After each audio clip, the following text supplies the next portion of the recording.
I'm Amanda McNulty with Clemson Extension. Today we are in Florence at the beautiful Civic Center for the AgriBiz Expo, and I'm speaking with Pat Earle, who is an agricultural educational specialist in McBee, South Carolina. And boy, I sure hear a lot about McBee because, of course, Tony Melton was a graduate of the program that your father That's correct. started and ran at that school for how long? He was the teacher there for about 40 years, and Tony and I were actually in high school together. Isn't it fascinating that in McBee, where we have challenges in the soil, you have such an incredibly strong agriculture base with McLeod Farms there, and then also with the percentage of the students who are in your program. How many kids are at the high school, and how many are coming to see you all the time? Well, first of all, we are in the Sandhills. You sure are. We are challenged as Yes, far as you the are. type of soil we have there, but we do have a long tradition of agriculture excellence, we like to say, at McBee High School.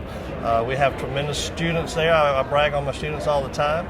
And as far as the high school itself, we're a small school. We have about 300 students in the whole high school, and about 180 of those are FFA members and ag students that are in my program. And you said that it's interesting, we traditionally think of this as being a bunch of guys who are clomping around in boots, but that's not quite the stereotype. The stereotype is not quite the actuality. Well, one of the things we do fight is the old stereotype, and I'm sure you're involved with it all the time, of the guy on the tractor with the pitchfork. And that's why I so enjoy coming to this expo with our students, is it allows them to see that it's not just plows and sows, and you have drones and biotechnology and chemistry involved in everything. But at our school and our program, we are very diverse. Everything from gender diversity, we have 50% females, to matching the diversity of our school. And tell me some of the topics that you offer instruction in. At our school, we have what I call the old traditional ag program, and we cover everything from ag science to animal science to public speaking, even as a leadership skill.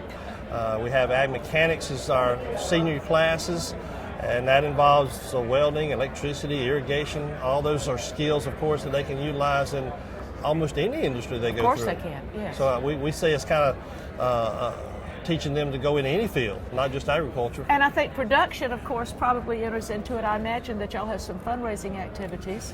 Well, we do have a greenhouse as part of our learning activities. Our ag science class does a greenhouse each year, and they go through the process of producing plants. And we do take those plants and offer them to the public.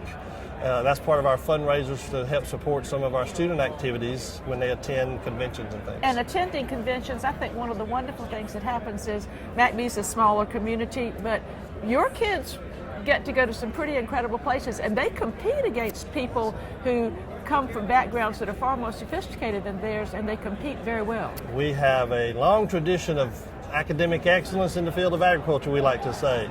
And to give you a rundown of experiences that these kids have had through FFA, some of the places we visited have been San Antonio, Phoenix, Arizona, Tucson, Baltimore, Maryland, Mobile, Alabama, Indianapolis, Louisville, Kansas City. Those are the kinds of places these kids got to see for the first time. Well, I think I may need to be a chaperone, because these are places that I've never been to yet in my life in agriculture and extension. I think it's exciting, but one of the things that we see today is this is the Young People's Day, and we do feel like there's a future for young people in agriculture. And I think the fact that you have this huge percentage of people in your school wanting to take your program reinforces that. One of the things that I'm very, very proud of at our little school, and Kirby Player, who works in the dean's office at Clemson, you know Kirby, he did a statistic for me a few years ago, and said in the last 20 years, from little old McBee High School, we have had 80 students go to the College of Agriculture, Forestry, and Life Sciences at Clemson University and graduate.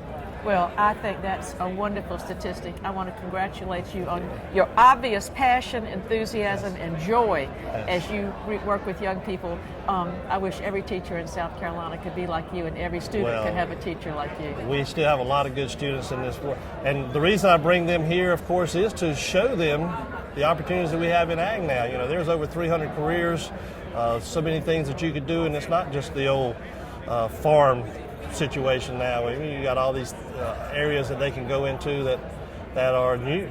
And thanks to the Commissioner of Agriculture and Higher Education in South Carolina, there are a lot of opportunities for children to continue their education. That's correct. And the commissioner, and I'll give him a plug, he has a school each year in the summertime that McNulty High School has sent over 30 kids to the South Carolina Commissioner School for Agriculture in the summer. And I will also say out of those 30 kids, about 27 of them ended up at Clemson in the College of Agriculture. Well, and I know they were stellar students once they got there. Yes, ma'am. We are very proud of their academic performances. Pat, thank you so much for taking the time to visit with us today, and we wish you a wonderful second semester of 2016. Thank you for having me. Thank you for having me.